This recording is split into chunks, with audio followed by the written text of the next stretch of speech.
Good morning, ladies and gentlemen, and welcome to another episode of the Daily Print Show. I'm your host, Nicholas Lorimer, and today I'm joined by the venerable Mr. Terence Corrigan. Terence, how are you? I'm okay, Nick, and yourself? Very well, thank you. And the tall, bearded, and talkative Mr. Gabriel Crouse again. How are you, sir? Ahoy. Very well. Very good. So we're going to try and do a sort of rapid fire thing where we go through a lot of news stories today. So it might be a little bit different from usual, but bear with us. We'll see what we can get. Let's start off with our headline story today, and that is that Graeme Smith has been cleared of racial bias allegations by the two-man arbitration panel appointed by Cricket South Africa. So Graeme Smith was earlier found, I think it was earlier this year, was found to have acted in, quote, a prejudicial and discriminatory manner by the Cricket South Africa's Transformation Ombudsman advocate Dumisa Nsebenza. And this obviously wasn't super popular with Graeme Smith, so it went to an arbitration panel, and the two advocates on that arbitration panel found that there was no evidence that he had in fact acted in a racially discriminatory manner or a prejudiced way. Gabriel, your thoughts? In terms of cricket, I suppose it's been in a real mess politically for quite a while, and its performance on the pitch has not been great, although there's been a little bit of excitement here and there. I don't know all of the details. I'm aware that one of the allegations was that Graeme Smith had made a mistake or was racist for not fielding a black wicketkeeper batsman at a time when A.B. de Villiers was chosen instead, which is hilarious because A.B. de Villiers in the independent professional league with stars from around the world hosted in India ended up being the most beloved and successful cricket player that there was. There were other blatantly mad allegations of racism. As far as I can tell, Graeme Smith has not re-signed his contract. So maybe the first hearing saying you're guilty of racism and then the second one saying no, you're not guilty is just a way of saying goodbye, go find a job somewhere else. Really implicitly you're guilty of racism according to some people, and so you can't stay working here, but you'll get a clear CV to go work elsewhere. I think that's, if it's what's happened, is pretty disgraceful. And I think the most important thing, I was listening to 702, Manny Wiener covered the story, and it was just so obvious how there were no question marks about who made the allegations that have been proven to be false. And why are there no consequences for making false allegations of racism in South Africa? Well, we all know why. Thank you. Terence, any thoughts? Well, look, as the last of the great couch potatoes, I'm probably not very well placed to discuss the cricketing merits. But this follows a trail of sorts that goes right back to the 1990s, where hefty reports are produced, which are sufficiently vague that no one really has to take responsibility for them. But they show that there's this enormous crisis.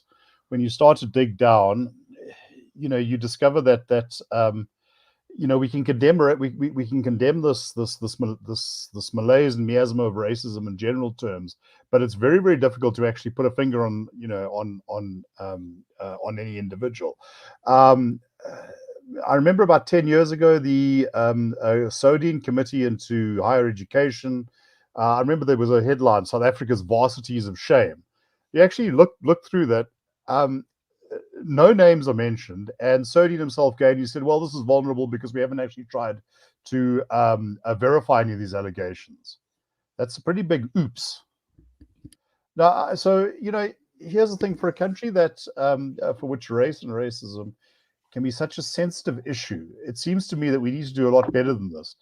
This report came out, it was the tentative findings. Well, if you're going to, if you believe people have had their lives compromised because of their race, that's a very serious issue. And I think, you should have more than a tentative sense of that. What's the evidence? Put it there and let the guilty parties, be flayed in the court of public opinion. Oh, no, sort of it might be, and like, yeah, we're going to name you because you could be a bastard.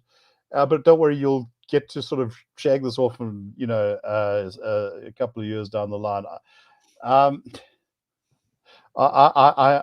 as a certain European royal might say, we are not amused. Indeed, well said. All right, let's move on to our next topic. And this comes out of Pretoria, where apparently the Special Forces Training School in Murray Hill, north of Pretoria, is under threat. And you may think, what foreign enemy has infiltrated the country? Well, it turns out there doesn't seem to be one. It seems to just be under threat from the neighboring illegal squat camp. The military base apparently is suffering from the theft of its pipes and electricity infrastructure, which have caused it to lose access to electricity and water. And as a result, the management of the base appear to be using their own money and maybe some money from the soldiers and things to run generators to make sure that it has electricity. They have also installed JoJo tanks to try and catch rainwater, and they're asking for public funding to see whether they can install some boreholes to ensure that they have water. So we talked a little bit about this before the show. Terence, not maybe the best way to train your soldiers, but it probably has some certain similarities to the Democratic Republic of Congo.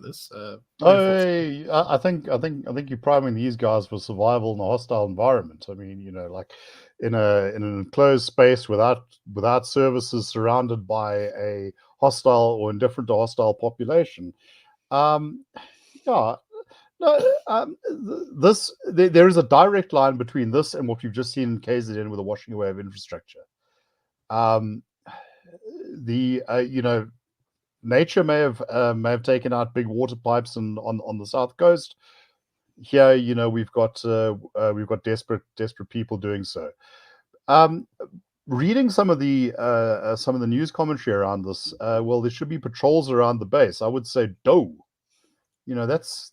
a Homer Simpson level thing. Why are there no patrols around your base? That's like what soldiers do. It's patrol things. Yeah. But once again, long history of this, going back into sort of. I remember the first inklings of this were sort of pre-1994. We had all this equipment that wasn't being serviced, wasn't being maintained. We've used the army kind of as an employment scheme. We have an aging defense force whose ability to be deployed is questionable. I also see that reservists called up for during COVID haven't been paid. I mean, once again, get serious. If you want an army, fund them, use them, recruit them properly. If you want some sort of make work scheme, national gendarmerie or whatever, where you can go out and just be a visible presence in high crime areas. But an army that is not kept up well is not something you want in your books. Right, and this is, I think, one of the things that annoys me the most about this. Obviously, it's bad to have a badly run army, as just sort of a matter of fact, but it's even worse when you're still doing sort of deployments to combat zones where often the South Africans have to carry a lot of weight because some of our tech and equipment is pretty good stuff. And as a result, you're putting people who are too old, maybe out of shape, maybe are not supported properly in harm's way. And that's just a complete sort of abuse of the nation's soldiers. Absolutely. Gabriel, your thoughts? Yeah, I mean, in terms of deploying South African soldiers, I'm not sure how effective the track record is. If you'll remind me, I think we've been talking about or sending troops to South Sudan, Guinea-Bissau, sort of really difficult places, and every Central African Republic and DRC as well, and the Comores. Right. And every time the AU meets up, there's a bunch of hand-wringing and chest beating. And between this convention and the next one, we're actually going to make a big difference, and it's going to be better. It's not better. You mentioned tech. Before it got to the stage where the military base in Pretoria was being besieged by Praetorians. A little Latin joke for you. The Praetorian Guard. Indeed. The Praetorian squatters, perhaps, in this example. Exactly. The Praetorian squatters are showing South Africans just how much this is not a country. I mean, before that, we had Denel, which really was one of the more sophisticated producers of certain helicopters and artillery units and various other kinds of clever things, which is what happens when you have a slightly embargoed embattled apartheid state, which is plowing a lot of money into R&D on military stuff. It's kind of a terrible legacy, but it's one that could have kept a smart army going, that could have helped neighboring African countries keep the peace. Certainly could have been very useful in Mozambique, where lots of people have been killed in the last few years by pretty brutal terrorists. Denel's IP was basically stolen before everything else was stolen, and as far as I remember, its staff still haven't been paid in the last few months, and that's after being semi-paid for a long period of time. So this is the sort of the tip of the iceberg, but if you sort of turn the iceberg upside down, and it's the sort of, it's the little bit at the pit, the bottom of the pit. It's terribly embarrassing. If I can say one thing in conclusion, situations like Angola, like Mozambique, the big advantage a conventional army has over that is its training and its resources. Mobility through helicopters, gunships, that sort of thing. I wonder if we don't sort of end up just deploying, infantry boots on the ground, and they essentially end up fighting at a disadvantage because they're outnumbered. The ordnance is pretty much equivalent, and they're fighting as people who know the territory. No, that's a very good point. And that gap is being filled now by Rwanda. And Rwanda, there are many things to be said about that country, but I'm not sure if its army has the best track record. So I'd prefer South Africans to be maybe doing some of this peacekeeping. Yeah, but let's just remember we had a submarine that reportedly came short in a run-in with a shark. We had a nuclear power station that went down because it was sucking in seaweed into its water filtration basin. There was a joke about Robert Mugabe trying to go to war with the UK, but he didn't have enough petrol to get there. Well, it turns out we didn't have enough to get sort of our troops into Lesotho within living memory. Yeah.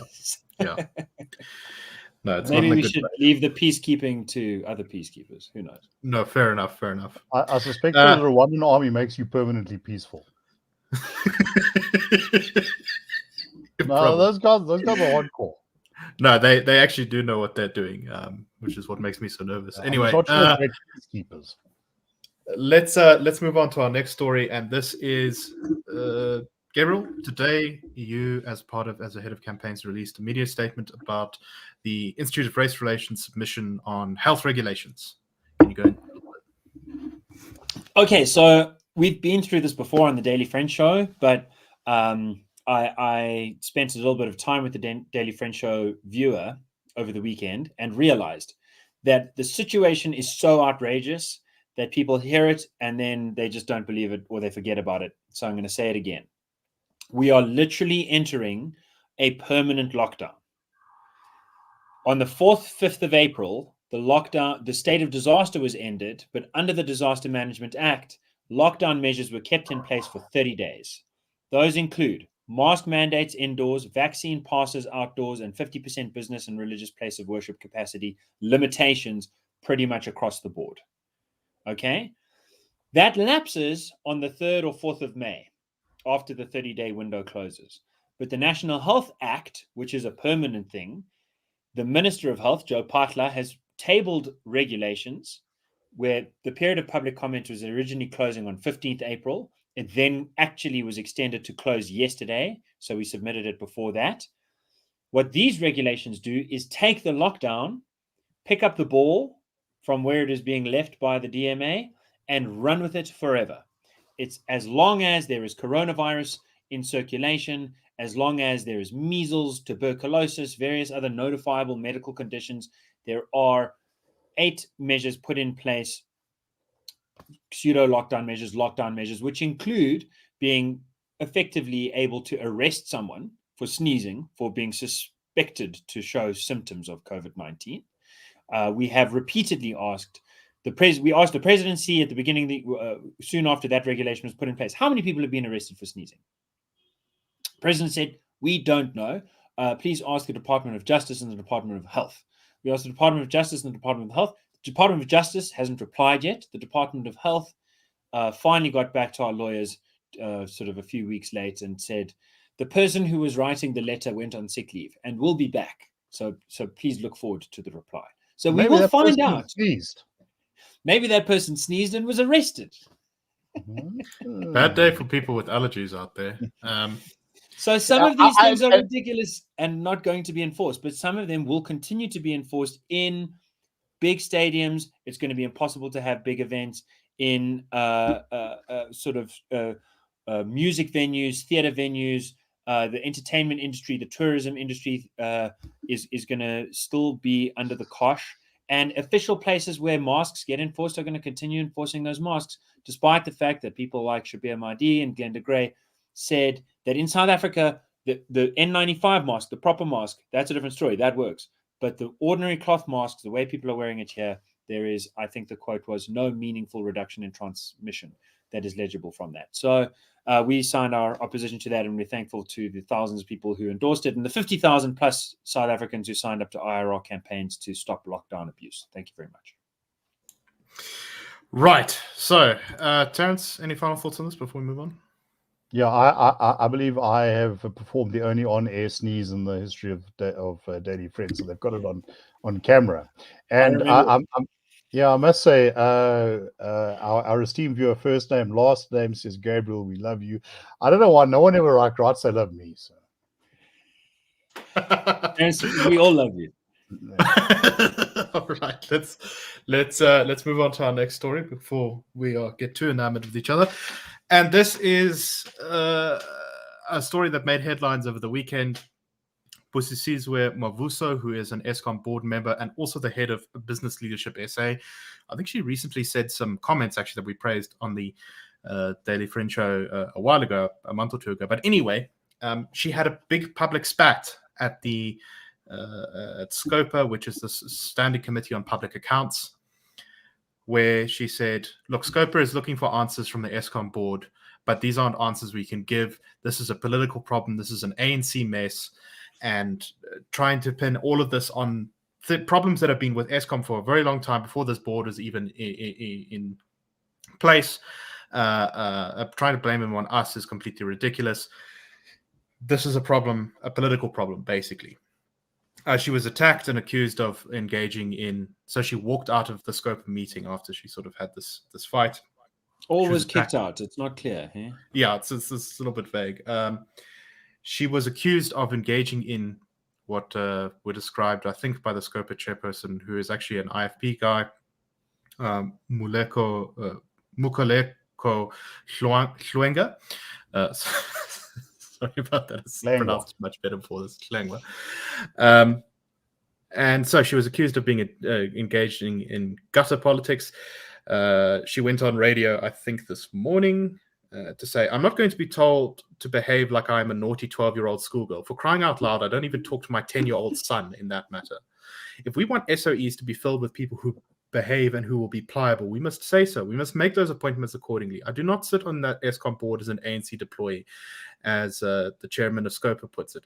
Apparently, it is thinking that is problematic. When we get to those boards, we sit as independent professionals. So this is quite interesting because it is someone breaking from sort of what someone who would normally be described as an ANC deployee, breaking from the kind of political orthodoxy and criticizing the ANC for Eskom's failings in public, which you don't see every day. Or am I making too much of this, Gabriel? What do you think? I'm going to give the gloomy view. So I think Busisiwe Mavuso is sometimes excellent. She has, for example, been a pretty strong critic of both the expropriation bill and of the expropriation without compensation attempt to amend the constitution. At the same time, she has also been recorded as saying things like, the government's problem is it's not being harsh enough on white monopoly capital, which it needs to grab by the throat and drag into the future like a small child that doesn't know what's good for it. But if it just takes the medicine, will ultimately come out better off. I think that in this instance, I remember Jabu Mabuza, the former chairperson of Eskom, during the Zuma days and the early Ramaphosa days, saying things like Eskom is at least 33% overstaffed and intimating that it might be 50% overstaffed, saying effectively that unless you cut out the rot, you are not going to be able to balance the books. Since Mavuso was replaced, there has been very little talk, either from the board or the CEO, of making serious cost savings by letting go of redundant staff. Instead, wherever there have been opportunities to reduce staff numbers, it's largely been by way of sort of golden handshakes that are just as likely to evacuate the most qualified and effective staff members as they are to do anything else.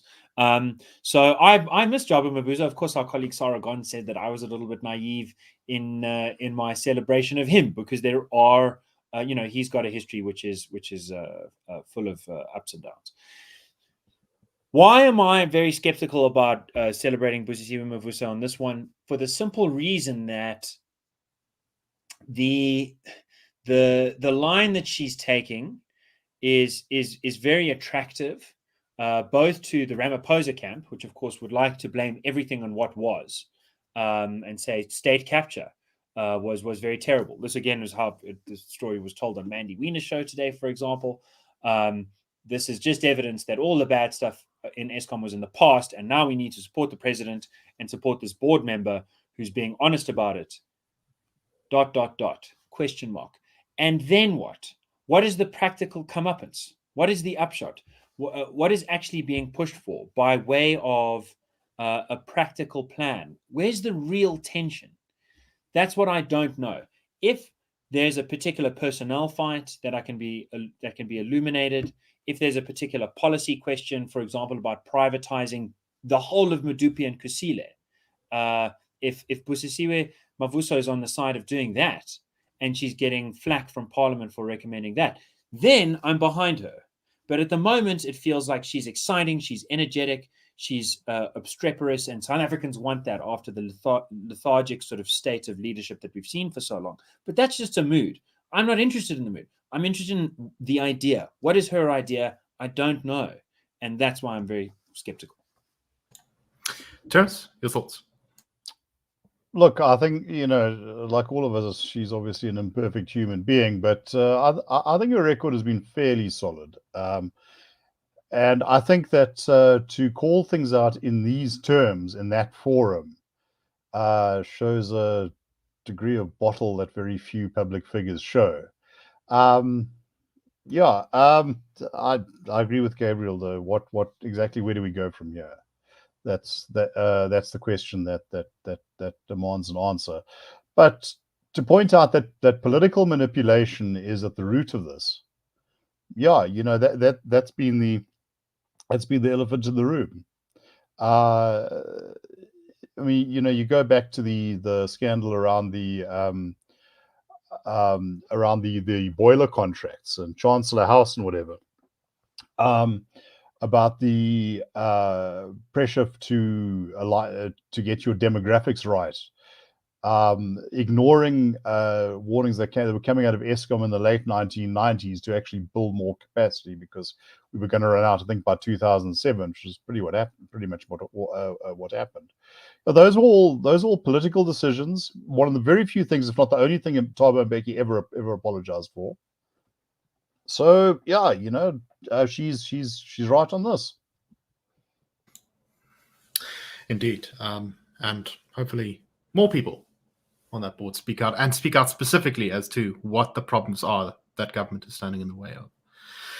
All right, so we don't have a lot of time left, but let's very quickly go through this one. The Sunday Times reported on Sunday that the ANC is moving away from expropriation without compensation. Instead, it's going to move towards creating a land reform and agriculture development agency, which will encourage private landowners, particularly sort of farmers, absentee landlords, the groups who are normally used as justification for expropriation without compensation, to voluntarily donate land for land reform projects, and that this agency will then also ensure that people are properly trained to farm that land, disadvantaged people who it's given to. I don't know how this is any different from what we currently have in terms of a land reform department. But anyway, this is being talked about in the Sunday Times as though it's a big shift away from expropriation without compensation. Terence, should we take this story seriously?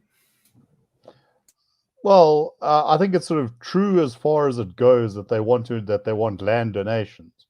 The idea that this is some sort of new approach, no, this has been been doing the rounds since at least 2018, and I think before. I do remember. I think Ramaphosa actually made a comment about this in 2018, that he's been approached by farmers who want to donate land, but there's no mechanism to do it. So if this is the mechanism, that's great. But this has always kind of ticked along alongside everything else. It's not new, and I don't think it displaces anything.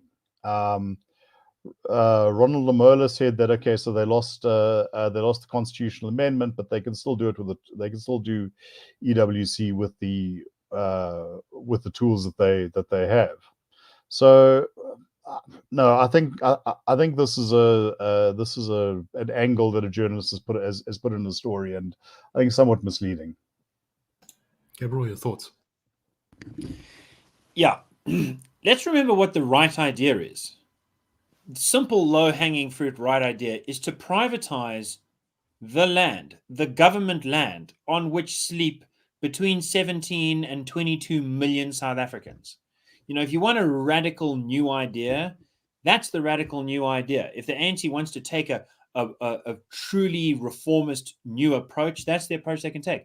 Of course, what they've done with title deeds, with privatizing government land that people effectively live on like vassal peasants, with no means to trade, no means to borrow, no title deed to get a ticket to Nampo or John Deere or any place to buy serious equipment, and therefore they sit at the mercy of the Department of Rural Development and Land Reform, which has a huge budget for tractors and often very, very few tractors to show for that huge budget, and even less by way of petrol to put in the tractor to get it to the farm on time.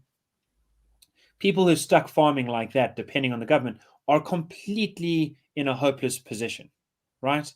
And the number of people I've spoken to who've had to go and bribe government officials with bottles of whiskey or goats in order to get the mealie grain seeds to plant, or the tick spray to use that should be given to them for free according to the law, but that they need to bribe to get because there is no real law there, is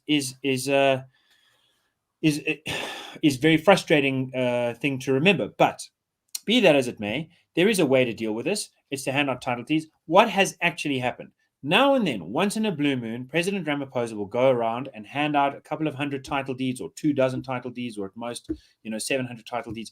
And there'll be a big fanfare, and they'll say, hey, the ANC's got a brand new idea. Give title deeds to people in rural areas, or give title deeds to people in RDP houses. As if it's never happened before, and as if doing it 20 at a time is actually going to solve the problem. And then with goldfish media treatment, that issue then is able to go away and come back as a brand new idea 5 months later. This is exactly what Terence is describing with the donations. Ramaphosa put one of those farmers who were so keen on donations on the presidential panel for advice on expropriation without compensation. He came out saying, don't do it. And then I suppose wasn't heard from much again, which is why they had to start all over again. I think it's very cynical.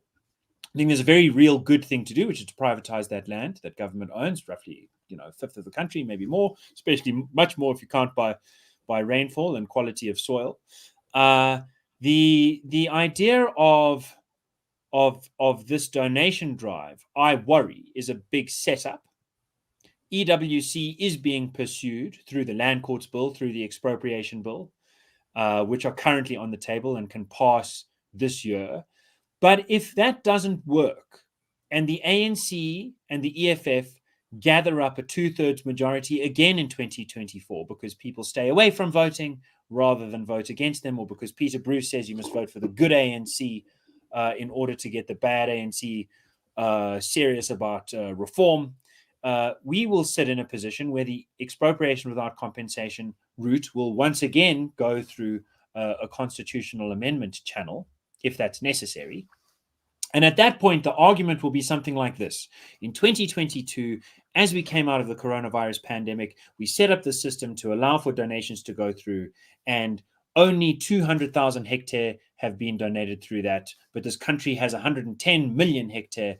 And so you can see that donations voluntarily are not going to get us where we want to go. In fact, they'll forget about all of the donations that have already happened. And I see in the comments some people mentioning donations that have already happened, because a la the goldfish, once you start with this new platform, that means all previous things must be forgotten.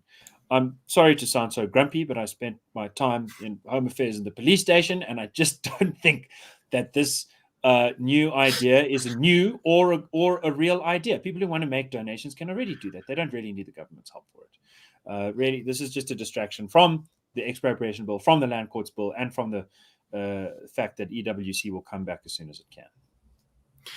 Indeed, spending the morning with bureaucracy, government bureaucracy, is never going to do anyone any favors for their mood. Anyway, that's all the time we have for today. It's like a political tapeworm, if you think about it.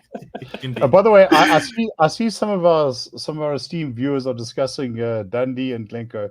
I grew up in Dundee, so I know Dundee well. Excellent.